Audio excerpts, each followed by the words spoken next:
UP में bulldozer न्याय व्यवस्था से इस वक्त सुप्रीम कोर्ट भड़का हुआ है। इस वक्त की बड़ी खबर सुप्रीम कोर्ट से ही आ रही है।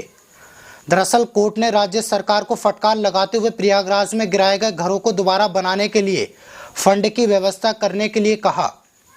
यानी सुप्रीम कोर्ट के जज साहब ने योगी सरकार से कहा, जो घर तोड़े हैं उन्हें दोबारा बनाओ, वो भी अपने खर्च से, सरकारी खजाने से नहीं।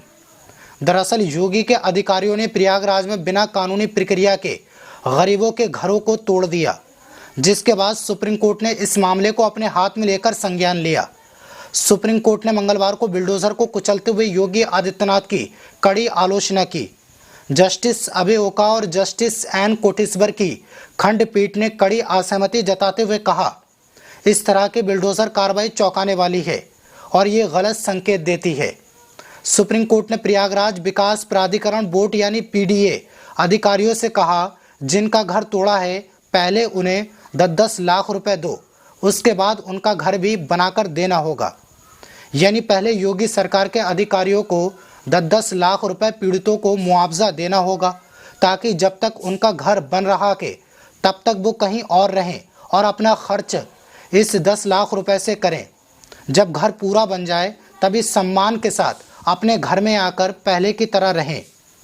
सुप्रीम कोर्ट के इस फैसले ने यह साफ कर दिया कि योगी के अफसरों ने संवेदनशीलता नहीं दिखाई, घरों को कानून की प्रक्रिया किए बगैर ही गिरा दिया गया।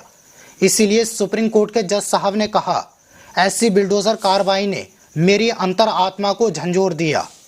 लेकिन मैं आपको बता दूं कैसे मुसलमानों की कमर पुलिस प्रशासन और सरकार के द्वारा तोड़ी जा रही है, वो आप इस वीडियो में देखिए। ये है पूर्व पार्षद शफीक अंसारी, जो मध्य प्रदेश के राजगढ़ में रहते हैं।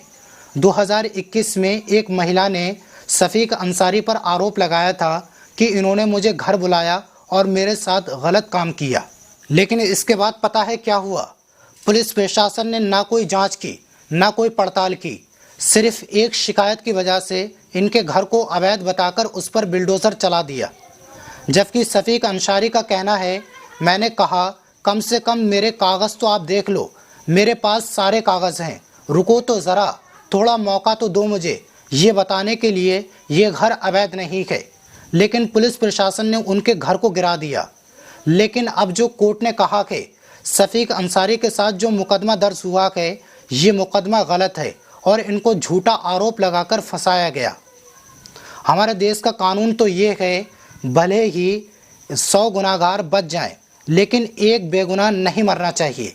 लेकिन आज एक गुनाहगार को बचाने के लिए हज़ारों बेगुनाहों को टारगेट किया जा रहा है। अगर कोई व्यक्ति गलत है तो सिर्फ उसे सज़ा मिलनी चाहिए, उसके पूरे परिवार को आप रोड पर ले आते हो, ये कहीं से भी न्याय नहीं है।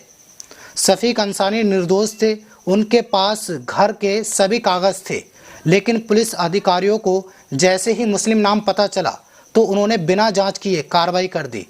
लेकिन अब मैं ये सवाल पूछना चाहता हूँ मध्य प्रदेश सरकार से और पुलिस प्रशासन से, शफीक अंसारी ने आपकी वजह से 4 साल जिल्लत भरी ज़िंदगी जी, इस झूठे आरोप की वजह से 4 साल ख़राब हुए, उनके उस 4 साल को कौन वापस ला कर देगा, ये सबसे बड़ा सवाल है। बहरहाल दोस्तों, हम प्रयागराज की उसी खबर पर थोड़ी और चर्चा कर लेते हैं।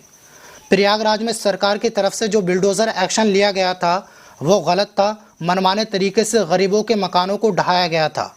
इससे पहले की सुनवाई में सुप्रीम कोर्ट ने कहा था, जस्टिस अभय ओका ने भी कहा था, प्रथम दृष्टया ये कार्रवाई चौंकाने वाली है और गलत संदेश देती है, इसे ठीक करने की ज़रूरत है। आप घरों को तोड़कर ऐसे एक्शन क्यों ले रहे हो? हम जानते हैं इस तरह के तकनीकी तर्कों से कैसे निपटना है। आखिरकार अनुच्छेद 21 और आश्रय के अधिकार जैसी कोई चीज़ होती है। अब हम आपके खर्च पर पुनर्निर्माण का आदेश देंगे। ऐसा करने का यही एकमात्र तरीका है। सुप्रीम कोर्ट ने जो पहले कहा था वो किया और 10-10 लाख रुपए का मुआवजा और घर बनाकर देने का आदेश अधिकारियों को दिया। पीड़ितों का कहना है, सरकार गैरकानूनी तरीके से घरों को गिरा रही है। पहले हमें शाम 10 बजे नोटिस दिया और सुबह हमारा घर तोड़ दिया। इस पर जज साहब ने योगी के अफसरों को फटकार लगाकर कहा, ऐसे बिना जांच पड़ताल के नोटिस नहीं लगाना चाहिए और घरों को तो बिल्कुल भी नहीं तोड़ना चाहिए, क्योंकि घर हर इंसान का आर्थिक ताना बाना होता है। जस्टिस अभय ओका ने ये साफ कर दिया, मुआवजा पीड़ितों को राहत देने के लिए है, साथ ही साथ सरकार को मनमाने तरीके से घरों को ना गिराए, उसकी भी हिदायत जज साहब ने दी है। वहीं दूसरी तरफ भागती हुई अंबेडकर नगर की एक बच्ची का भी इसी सुनवाई में जिक्र किया गया। वीडियो में देखा जा सकता है बिल्डोजर से गिराई जा रही झोपड़ी के अंदर से एक बच्ची अपनी किताबें लेकर भाग रही थी ताकि कहीं सरकार उसकी किताबों को भी ना फाड़ दे। जज साहब ने इस वीडियो को अंतरात्मा झंझोर देने वाला वीडियो कहा और इसके साथ ही जज साहब ने ऐलान कर दिया, अगर भविष्य में ऐसी कोई कार्रवाई की गई तो सुप्रीम कोर्ट सरकार और अफसरों को बख्शेगा नहीं और कड़ी से कड़ी कार्रवाई की जाएगी। बहरहाल दोस्तों, इस पूरी खबर पर आपकी क्या राय है, हमें कमेंट बॉक्स में ज़रूर बताना। मुझे उम्मीद है इस वीडियो को आप शेयर ज़रूर करेंगे ताकि ये वीडियो ज़्यादा से ज़्यादा लोगों तक पहुँचे। वीडियो के अंत तक बने रहने के लिए आपका बहुत बहुत शुक्रिया।